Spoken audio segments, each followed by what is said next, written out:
गृहस्थी को 8 प्रकार के नियम अपने व्यवहार में रखने से उसका सुख शांति यश आनंद और गृहस्थी जीवन सफल होता है। एक तो उसके अंदर अनुसूया अर्थात गुणवानों में दोष ना देखे। किसी का यश या किसी में गुण हो, अरे ये तो कुछ भी नहीं, ये तो ऐसा है, तो ऐसा ना करे। किसी में थोड़ा सा भी गुण हो उसकी सराहना कर दो, लेकिन दूसरे के दोष देखकर उसका चिंतन करके अपना दिल मत बिगाड़ो, अपना संबंध मत बिगाड़ो। दूसरी बात है कि गृहस्थी को अपने स्वभाव में पवित्रता रखनी चाहिए। साफ सफाई, जैसे मासिक धर्म में महिलाओं को अपने हाथ से भोजन बना के पति को बच्चों को नहीं खिलाएं, साफ सुथरे रहें, स्नान आदि करें, जूठे मुंह रसोई घर में ना जाएं, जूठे हाथों से भोजन ना बनाएं, जूठे मुंह जूठे हाथों से कुत्ता कौवा अथवा बाल कंकड़ आदि भोजन में ना आए, पवित्रता से भोजन बने। हफ्ते में एक आध बार गो झरण छिटक के घर को साफ कर दे, धूप दीप से घर को सफाई, शौच, धन की शुद्धि, चीज वस्तुओं की शुद्धि, विचारों की शुद्धि, भावों की शुद्धि, इससे निंदनीय कर्मों का त्याग करने से बख्श नहीं बख्श। जैसे मांस है, मदिरा है, दूसरे के ना हक का है, चीना झपटी वाला, ऐसी चीजों का उपयोग न करने से गृहस्थी में सुख शांति रहेगी, बीमारियां दूर रहेगी। तीसरा है गृहस्थी जीवन में मंगल, श्रेष्ठ व्यक्तियों का संग, श्रेष्ठ शास्त्रों का पठन, मर्यादा और प्रशंसनीय यशस्वी आचरण करना चाहिए। हो तो भले बात सच्ची, लेकिन समाज में उसकी निंदा होती है अथवा समाज उसको स्वीकार नहीं करता है, तो ऐसा व्यवहार नहीं करना चाहिए गृहस्थी को। यद्यपि सत्यम लोक विरुद्धम न आचरित हो, मर्यादित और प्रशंसनीय आचरण करना चाहिए। मर्यादा के बाहर नहीं, रात देर तक घूमते रहे आवारा जैसे, अथवा ससुराल गए या मायके गए तो मायके वाले को या ससुराल वालों को नीचा देखना पड़े, ऐसा आवारा आचरण नहीं करना चाहिए। चौथी बात है अनायास सहज भाव, बनावट नहीं, अपना प्रभाव दिखाने की कोशिश नहीं, अपने को दीनहीन तुच्छ मानने का भी भाव नहीं, अपने बड़े हैं ये भी नहीं। जैसे सहज में बालक जीता है, ऐसे कोई मिले जो ले जा जिससे भी व्यवहार करते हो सहज में जीवन। मैं बड़ा बापू हूँ, बड़ा ठाठ माठ से आ जाऊंगा, हरि ओम, तो ये असहज हो जाता है। आए और जैसा भी भगवान ने बुलवाया बोलवा दिया, मौज हो गई। सबको अपना तो लगे, सहज में रहे। असहज बनावटी व्यवहार नहीं करो, बनावटी आचरण ना करो। पति से, पत्नी से, परिवार वालों से, मिलने वालों से सहज व्यवहार। जैसे आप नदियों को, तालाबों को, पेड़ों को, वृक्षों को, पक्षियों को देखते हैं सहज में, ऐसे ही सबके सामने सहजता से देखिए। सब तुम्हारे, तुम सभी के फासले दिल से हटा दो। ये क्या कहेगा, ये क्या सोचेगा, मैं कैसा दिखूं, मैं कैसा बनूं, ये सब झंझट में मत पड़ो। ये गृहस्थी को चमकाने वाले 8 नियम है। तो सहज, अनायास, जैसे कोई मरीज को मिलने जाते तो स्वाभाविक जाओ, मरीज को मिलने जाते तो मुंह बना के जाएंगे।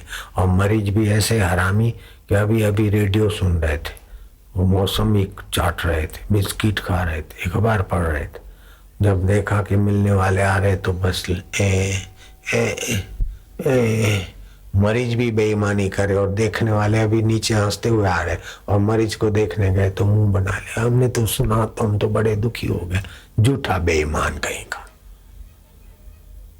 असहज व्यवहार है। एकाएक अपने अंतरात्मा को ठगो, कहे को किसी को अच्छा लगाने के लिए नाटकबाजी करो। सत्य सम्मान तप नहीं, झूठ सम्मान नहीं पाप। मैं जब सत्संग करता हूँ ना, तो कोई बात बोलता हूँ तो मैं बोल देता हूँ कि भाई ये उसमें नहीं है, मेरी मिलाई हुई है, तो इससे मेरा क्या घाटा होता है। मिलावट करके मैं बोलूँ ऐसा लिखा है, ऐसा लिखा है, प्रभावशाली भाषण दिखाने की क्या जरूरत है? जैसा होता है मैं ऐसा नहीं, ये तो मैंने अपना मिलाया। ऐसा जिन्होंने मेरा सुना हो, कभी कभी मेरा कुछ मिलाया हो और मैं बोल देता हूँ भाई उसमें नहीं, ये मेरा मिला, ऐसा सुना है तो हाथ ऊपर करो। अच्छा, ऐसा सुनने से आपको बुरा लगता है क्या? अश्रद्धा होती क्या? आपको और श्रद्धा होती कि भाई ईमानदारी है, सच्चाई है। बापू जी देखो कितने सहज जीवन में प्रेम का बाप का नाम है विश्वास, और विश्वास का मूल है सच्चाई, सहजता। तो काहे को अपने जीवन में, परिवार में, समाज में प्रेम के व्यवहार का गला घोटो, सच्चाई का गला घोटो, विश्वास का गला घोटो? काहे को करना? गृहस्थी जीवन तो सच्चाई से, स्नेह से, विश्वास से। बेवकूफ लोग बोलते कि बेईमानी के बिना जीना मुश्किल है। मैं तो बोलता हूँ कोई बेईमानी करके पूरा जी के दिखाए। बोले झूठ बोले बिना काम नहीं चलता है। अच्छा, सतत झूठ बोल के दिखाओ तो। कोई बोले ये चीज आपको बेचनी है तो आप झूठ बोलो, बोले नहीं बेचनी है। आपको खाना खाना है, बोले नहीं खाना है। अरे बेईमान आदमी भी ईमानदार को चाहता है। ईमानदार तो ईमानदार आदमी का आदर करता है, लेकिन बेईमान आदमी भी अपना मुनीम ईमानदार चाहता है। क्या ख्याल है? बेईमान पति भी अपनी पत्नी से ईमानदारी चाहता है। बेईमान पत्नी भी पति अपना ईमानदारी से पेश आए। बेईमान मंत्री अपना सेक्रेटरी ईमानदार चाहता है। बोलो। बेईमान पुलिस ऑफिसर अपना असिस्टेंट ईमानदार चाहता है। बोलो, क्या ख्याल है? ईमानदार तो ईमानदार को चाहते, लेकिन बेईमान भी ईमानदार के लिए आदर करते। बेईमानी के बिना काम नहीं चलता, बेईमानी के बिना काम नहीं चलता। झूठा घुस गया भूत।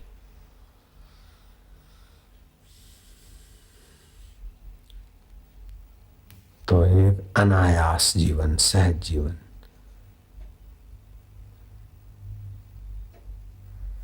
और पांचवी बात है कि अपने जीवन में कमाई का कुछ हिस्सा, समय का कुछ हिस्सा, ध्यान भजन में कमाई का कुछ हिस्सा भगवान के रास्ते जाने में, लगने में, लगाने वालों में लगना चाहिए, सत्कर्म में, दान।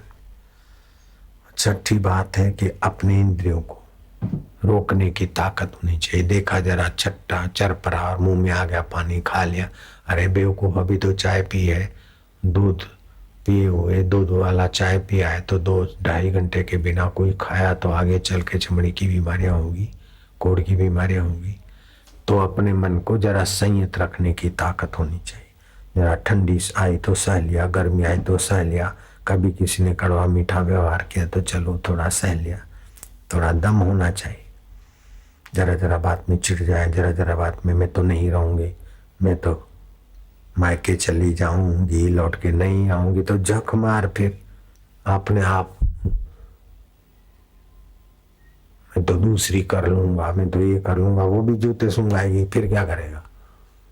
जैसी है चला लो, दूसरी लाऊंगा, मैं ऐसा करूंगा, मैं तलाक दूंगा, मैं तलाक लूंगी। ये सब असहिष्णु लोगों का थोड़ा दिल बड़ा रखना चाहिए। अपनी जीभ दांतों के तले आ जाती तो क्या करते? दांत निकाल के फेंकते कि जीभ काट के फेंकते? पति पत्नी में, पुत्र परिवार में, कुटुंब में कुछ हो तो जरा दिल बड़ा करके उस समय, जिस समय होता है, सामने वाला जितना बुरा होता है वो 2 घंटे के बाद उतनी बुराई उसमें नहीं होती। ये तो है ही ऐसा, ही तो है ही ऐसा, ऐसा करके वो छोरे को बोले ये तो मेरा बेटा शैतान है, शैतान है तो नहीं होगा तो भी हो जाएगा और तू परेशान हो जाएगा। मेरी बेटी तो ऐसी है, मेरी बेटी तो शैतान है, मेरी माँ तो शैतान है, मेरा भाई तो ऐसा है, मेरा फलाना ऐसा है, मेरा पड़ोसी तो बहुत खराब है। तो उसके अंदर जो खराब हिस्सा है और जागेगा। एकदम निपट निराला लुफंगा छोरा का हाथ पकड़ के उसका भाई कबीर जी के पास ले गया कि महाराज ये छोरे ने तो हमको नाक में दम कर दिया, रात को देर तक भटकता रहता है, लोफरों की दोस्ती है, क्या क्या आवारा पान खाते, क्या क्या कर, ऐसा करके उसने अपने भाई की निंदा की, छोटे भाई की। कबीर जी बोलते नहीं साधो, उस छोटे भाई को कहते साधो तुम तो बहुत अच्छे हो, वो बड़ा भाई बोलता है महाराज वो मेरा भाई है, बदमाश है, लोफर है, आप साधु कैसे बोलते? बोले नहीं नहीं, ये तो साधु है, ये तो बहुत बढ़िया है, ये तो खाली संगति थोड़ी ऐसी हो गई, वो तो इसकी संगति ऐसी है, इसका मन थोड़ा ऐसा है, बाकी ये तो आदमी बहुत बढ़िया है। बोले महाराज ये तो एकदम नीच है। बोले नहीं नहीं, ऐसा मत बोल, साधु तू तो बहुत बढ़िया है। तो वो जो छोरे को भाई डांटता रहता था और वो भाई की कुछ नहीं मानता, वो कबीर जी की बात मानने लग गया, क्योंकि सबको प्यार की प्यास। आपकी बेटी हो, बेटा हो, बहू हो, सासू हो, उसमें कोई ना कोई सद्गुण तो होगा, उसका बखान करो, फिर उसको धीरे से विश्वास में लाके समझाओ कि आप तो बढ़िया है, लेकिन आपके मन में थोड़ा सा जरा ये गलती आपका मन कर लेता है या लोग ऐसा बोलते। आप हिम्मत करो न, तो ऐसा लोगों को मौका नहीं मिलेगा। तो आप ऐसे बच्चे को भी, बच्चा ऐसा है, लड़का ऐसा है, लड़की ऐसी, तो और खराब हो जाएंगे। कोई अपनी निंदा या अपने लिए नफरत का मुंह नहीं देखना चाहता है। मनुष्य है, वो मशीन नहीं है, रोबोट नहीं है। वो स्नेह चाहता है, सहानुभूति चाहता है, स्नेह सहानुभूति और अपनत्व के साथ ही ज्ञान चाहता है। डांट फटकार और नफरत से आपका अमृत जैसा सूझबूझ या सीख अपने पास रखो। देखता नहीं मूर्ख, अभी गाड़ी घुमा देता, एक्सीडेंट हो जाता। अरे सेठ जी तो अपना दिल बिगाड़ के नौकर का क्या भला कर लेगा, नौकर का क्या सुधारेगा? तू अपना दिल तो जरा दम में रखो, धीरे बेटा, इतना ऐसा। अरे आपको ऐसे ऐसे सेठ हो गए, सीरे में नमक डाल दिया नौकर ने। हाँ हाँ, वो सेठ बड़ा प्रसिद्ध सेठ था, रमन लाल उसका नाम था, और लाभ शंकर उसके रसोई का नाम था, और उसकी पत्नी का नाम था चंपा। चंपू, यहां तो कोई नहीं है चंपा? चंपू શું છે? આમ આવ ને ચંપુ।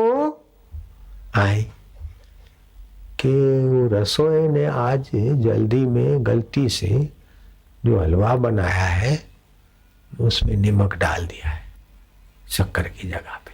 ये ले जा चुपचाप गौशाला में गायों को खिला दे, दूसरे रसोई सुनेंगे तो उसकी बेइज्जती हो जाएगी, उसको बेचारे को बताना नहीं, और मेरे को कुछ दे दे।